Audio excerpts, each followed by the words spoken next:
I think the example you brought up is very timely, the kidnapped from the tank, because it shows you that no matter what they do, they can always be excused for it. And no matter what we do, we will always be condemned for it. And this is why I think the perfect victim framework just simply doesn't work, because there is not an affect we can embody. There is not a behavior we can model after ourselves after that will absolve us from our status of being condemned. Meanwhile, they can do like Nazi salutes, and the ADL will say they're on edge. It's tense times. But if a student says "Free Palestine," then oh, they're calling for a second Holocaust. It's absurd. It's like warped colonial logic. But it's also, I think, it's time for us to understand that by demanding the perfect, and to just like summarize for people who didn't read what I mean by perfect victim, and certainly this is not a new concept, but what I mean by perfect victim is somebody who like has a certain passport that allows them a certain advantage, or is disabled, and so they're seen as docile, or that they have a noble profession, like they're a medic, or a medic or a journalist, or they like are so pure, they're pure hearted, they would never hurt a fly.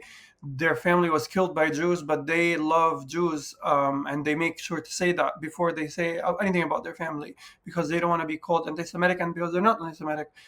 Just like a perfect individual that does not exist, and if he does exist, it's kind of an unattainable trait that throws the majority of other people under the bus, because most other people will respond to hatred with hatred. Most other people aren't highly trained, and aren't highly educated, and don't have the perfect script, and most other people are just regular people. And also, we don't want to forget that this framework also like demonizes and vilifies our fighters.